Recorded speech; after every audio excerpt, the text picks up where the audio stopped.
Welcome to Evan and Sean's Lenten adventure. We are at our final week. Week 5, yes. Yeah, that's really strange. Evan and I were just talking.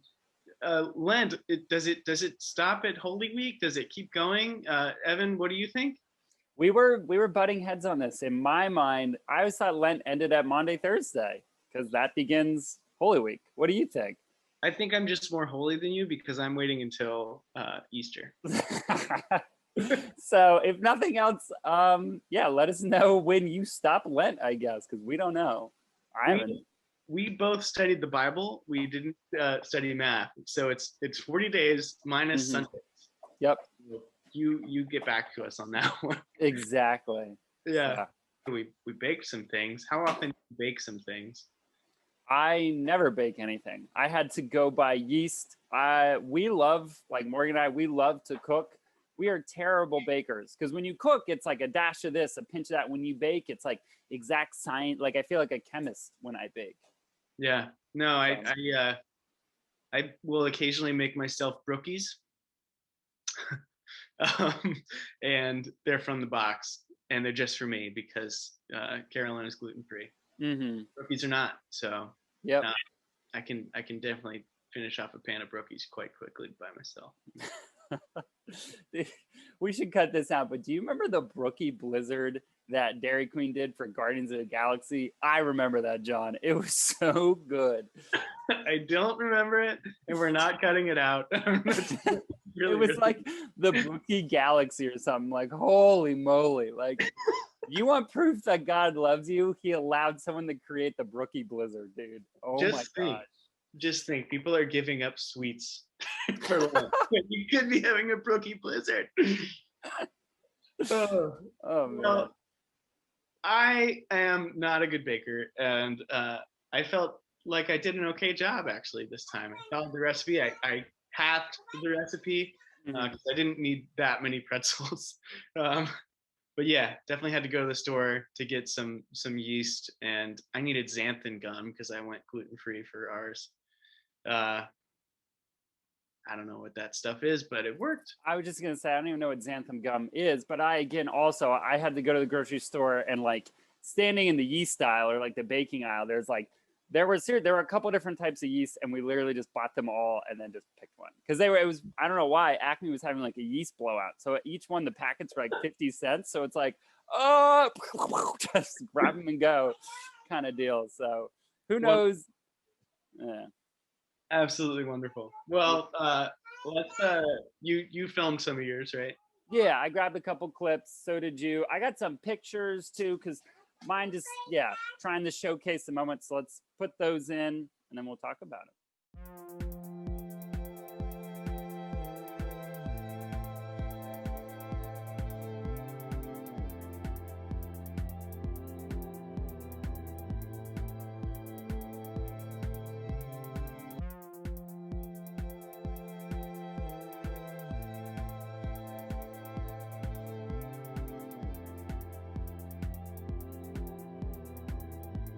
Back. So first, before we talk about religion, we have to talk about competition. And so let us know whose pretzel you think looks better. But bear in mind, mine are pretzel knots. Yeah, mine are just regular old pretzels. Yeah, but yeah, I think knots are kind of a cop out. I have to say they totally were. I couldn't. It's like I'm just gonna make a pile. That's what it was. A pretzel pile. A pretzel pile. All right, man. You want to eat our pretzels together? See, let's bread. Yes. Do you want to cheers? Do a little bit of. Beautiful. Yeah.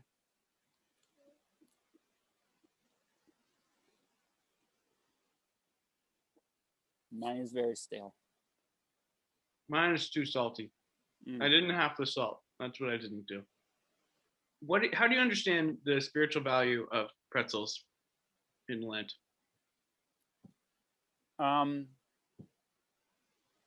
Being super honest, I don't, I guess. Like, I don't understand the specific Lent pretzel portion of it.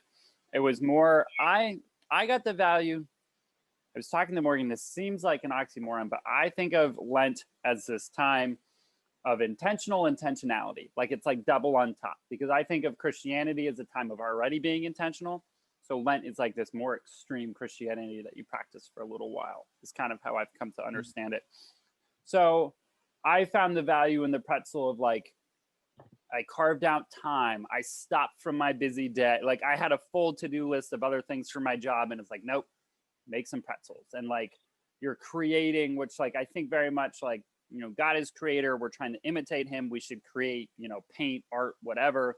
I think that this is, you know, another form of like we took something and we made something. So it was very like carnal, very hands-on. And I prayed while I was doing it, you know, as I'm doing the different ingredient stuff. So that's where I saw the value more of just like doing good. Like it's good to make and build and those kinds of things. What about you? I don't know. I was looking at that story. I mean, the kind of history of pretzels in Lent as something that was eaten throughout history. You know, like a monk made a pretzel, and here we are today. Mm-hmm. I don't know. I think about kind of the story of Christianity and how there's some things that we just do throughout history that you kind of get to participate, and like us making a pretzel is an echo of this monk, and that monk was an echo of Jesus in the wilderness. And so I don't know, I think it's just special to be participating in the echoes of what God started. I agree with you, man. I've actually been, that's funny. I've just been like, I don't know how to put it. I have things that like an idea gets in my head and I reflect on it for a while. I'm very like a thinker. And that is something that I've been just like thinking on a lot is right now in America, we're so individuality is king. Like like any commercial is like a company is saying, hey, let me help you be more of an individual. Like no one wants to be the same and everything. I'm like, man, that is so isolating and so lonely. I don't want to be this individual island. And something I love about Christianity is it's like it puts you into this thousands of years worth of rituals and practices. So yeah, I agree with you. Like I love being like, okay, I'm fitting in with this monk and this tradition. Like I love being a part of things that are bigger than me, that are communal. I hate being an isolated little individual. Being an individual is terrible, in my opinion. So I don't know. I do like that about all the Lenten disciplines that we've been doing. That yeah, like you're part of a bigger story.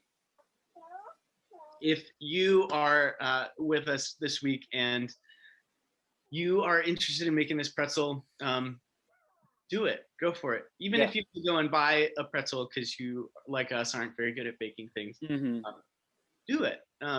See if you can go to the store and take some time and I don't know, pick something out. And if you are buying a pre-made pretzel from the store, maybe make it in the oven instead of the microwave. You know, take the slow route here. Take the slow route. I like that.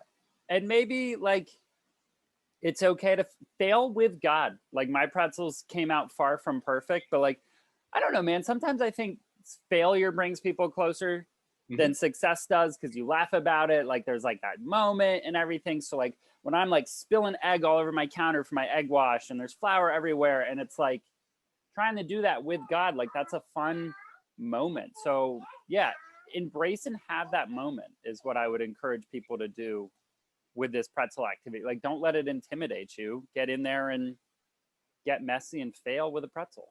Yep. And with Jesus. Yeah.